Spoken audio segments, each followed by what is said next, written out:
రామ్టాక్కి తిరిగి స్వాగతం. మోడీ ఇజ్రాయెల్ పర్యటన,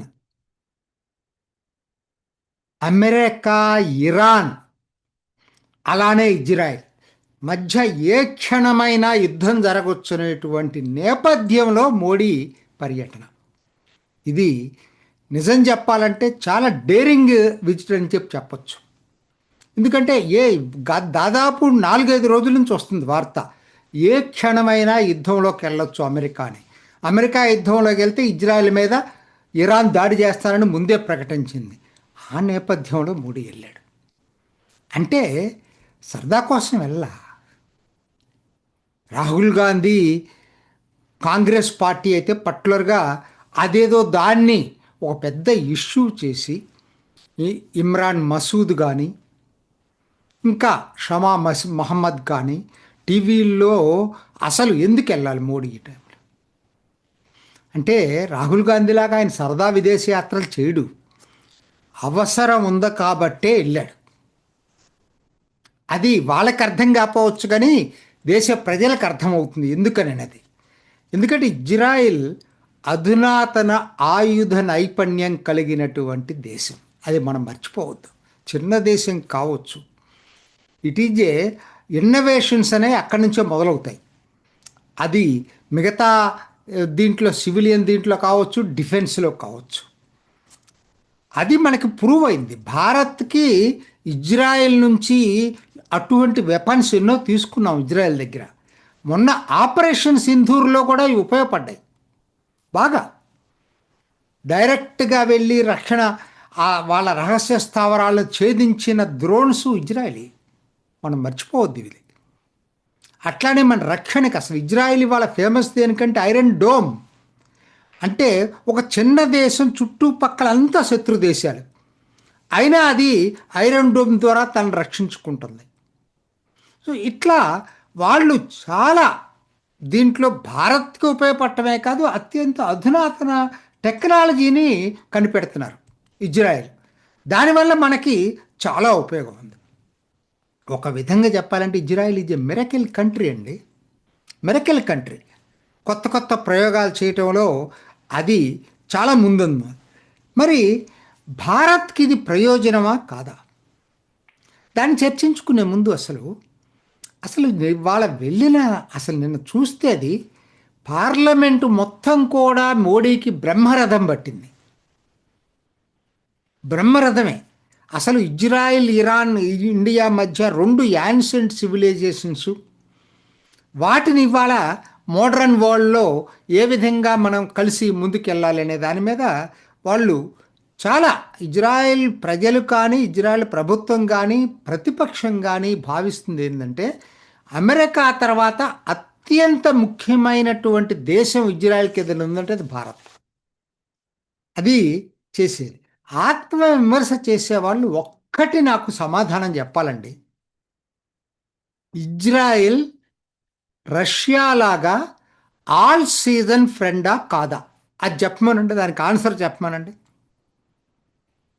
ఎందుకంటే ఏ సమయంలోనైనా మనకి రష్యా, ఇజ్రాయెల్ 2 కూడా మద్దతు ఇచ్చినాయి, మర్చిపోవద్దు. ఎక్కడైనా సరే మీరు చూడండి, 1970 బంగ్లాదేశ్ పాకిస్తాన్ యుద్ధమైనా కావచ్చు, కార్గిల్ యుద్ధమైనా కావచ్చు, ఆపరేషన్ సింధూర్ కావచ్చు, అసలు సున్నితమైన కాశ్మీర్ అంశం కావచ్చు, దేంట్లోనైనా భారత్కి ఎప్పుడూ కూడా అండగా నిలబడింది ఇజ్రాయెల్. రష్యా నిలబడింది, ఇజ్రాయెల్ నిలబడింది. మనం రష్యాల గురించి మాట్లాడతాం కానీ దీని గురించి మాట్లాడం. ఎందుకంటే ఇక్కడికి వచ్చేసరికి మనకి ఓటు బ్యాంకు ముఖ్యం. దేశ ప్రయోజనాల కన్నా ఓటు బ్యాంకు ముఖ్యం. లేకపోతే ఎందుకు మాట్లాడమండి? మరి అదే పశ్చిమాసియాలో ఇజ్రాయెల్ పక్కనున్న దేశాలు చూడండి. సౌదీ అరేబియా కావచ్చు, లేకపోతే ఇంకా ఏ దేశమైనా కావచ్చు, ఖతార్ కావచ్చు, యుఏఈ కావచ్చు, ఏదైనా సరే. మరి నేను చెప్పిన ఇందాక సంఘటనలో ఎక్కడైనా భారత్కు మద్దతుగా నిలబడ్డాయా? కాశ్మీర్ అంశం, అట్లనే ఆపరేషన్ సింధూర్, కార్గిల్ వార్, బంగ్లాదేశ్ యుద్ధం, ఎక్కడా కూడా ఇవి భారత్కు అండగా నిలబడిన ఏకైక దేశం ఇజ్రాయెల్ అక్కడ పశ్చిమాసియా మొత్తం మీద. ఎందుకు దీన్ని విస్మరిస్తాం మనం? భారత ప్రయోజనం దీంట్లో ఉంది. సివిలియన్ ఫ్రంట్లో కూడా ఎన్నో అది తీసుకున్న ఇన్నోవేషన్స్ మనకు ఉపయోగపడ్డాయి. వ్యవసాయ రంగంలో చూడండి, డ్రిప్ ఇరిగేషన్ అక్కడి నుంచే మనం తీసుకున్నాం. నీళ్లు పొదుపు చేసి వ్యవసాయం ఎలా చేయాలో వాళ్ళ దగ్గర నుంచి మనం నేర్చుకున్నాం. ఏ విధంగా చూసుకున్న అటు సివిలియన్ సైడ్ అయినా, డిఫెన్స్ సైడ్ అయినా, ఫారిన్ రిలేషన్స్లోనైనా భారత్కి అత్యంత ప్రయోజనకారి ఇజ్రాయెల్తో సంబంధాలు. అయినా భారత్ ఏ రోజు కూడా నిన్న నెసెట్లో మాట్లాడిన దాంట్లో కూడా మోడీ పాలస్తీనా దాని మీద ఎక్కడా కూడా వేరే అపాలజెటిక్గా మాట్లాడలా. పాలస్తీనా సమస్య పరిష్కారం కావాలని చెప్పాడు. గాజా పీస్ ఇనిషియేటివ్ను మద్దతు ఇచ్చాడు. అదే టైంలో ఎక్స్ట్రీమిస్ట్ ఎలిమెంట్లకి వ్యతిరేకం కొండ బద్దలు కొట్టినట్టు చెప్పాడు. హమాస్ అక్టోబర్ 7వ తేదీ జరిపినటువంటి దాడి అమానుషం అని చెప్పాడు. No cause will justify terrorism, no cause will justify terror attack on civilians. నిరాయుధులైన పౌరుల మీద మీరు ఏ కారణమైనా చెప్పైనా సరే దాడి జరగటం అమానుషం అని చెప్పాడు. ఇది రాడికల్ ఇస్లాంకి వ్యతిరేకంగా నిలబడ్డాడు. ఇస్లామిక్ కాదు, గుర్తుపెట్టుకోండి. ఈ రెండిటికి తేడా ఉంది. రెండు ప్రజాస్వామ్య దేశాలు కూడా. దానికన్నా ముఖ్యమైనది వాళ్ళేంటి, ఐమెక్, India middle east Europe economic corridor. అందుట్లో ఇజ్రాయెల్ కీలక పాత్ర. హైఫా పోర్టు నుంచో వెళ్ళాలి. ఎన్నో విధంగా భారత్కు ప్రయోజనాలు ఉన్నాయి. I2U2. మరి ఇవన్నీ తెలియదా వీళ్ళకి, కాంగ్రెస్ వాళ్ళకి?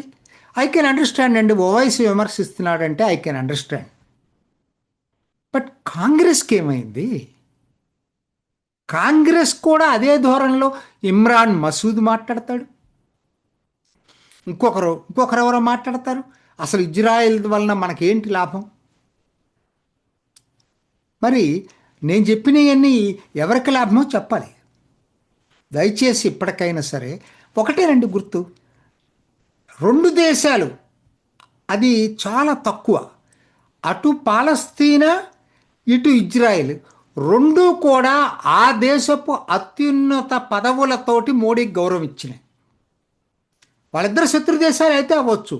మోడీ విషయంలో ఇద్దరు కూడా మోడీని అత్యంత గౌరవమైనటువంటి అవార్డు వాళ్ళ దేశానికి సంబంధించింది మోడీకి ఇచ్చారు. అదొక్కటి చాలు భారత దౌత్యనీతి ఎలా ఉందనేది, మోడీ మీద వాళ్ళ అభిప్రాయం ఏంటనేది. ఈ ఓటు బ్యాంకు రాజకీయ పార్టీలు ఏం మాట్లాడినా ప్రపంచం మొత్తానికి తెలిసి వాళ్ళ మోడీ ఏ విధంగా ప్రపంచ శాంతి కోసం పనిచేస్తున్నాడు అనేది. ఇప్పటికైనా సరే ఈ ఓటు బ్యాంకు రాజకీయాలు మానేసేసి భారత ప్రభుత్వం ఇజ్రాయెల్తో జరుపుతున్నటువంటి చొరవని, బంధాన్ని బలపరిచేదాన్ని అన్ని పార్టీలు కూడా సమర్థించాల్సినటువంటి అవసరం ఎంతైనా ఉంది. ఇది ఈనాటి రామ్ టాక్. ఇంకొక ఎపిసోడ్లో మళ్ళీ కలుసుకుందాం. నమస్తే. చూసారు కదండి, మరి ఈ వీడియో కనుక మీకు నచ్చినట్లయితే ఒక లైక్ కొట్టేసి మీ అభిప్రాయాన్ని కూడా కామెంట్ బాక్స్లో తెలియజేస్తూ ఇలాంటి ఇంట్రెస్టింగ్ అప్డేట్స్ కోసం మా ఛానల్ని సబ్స్క్రైబ్ చేసుకోండి.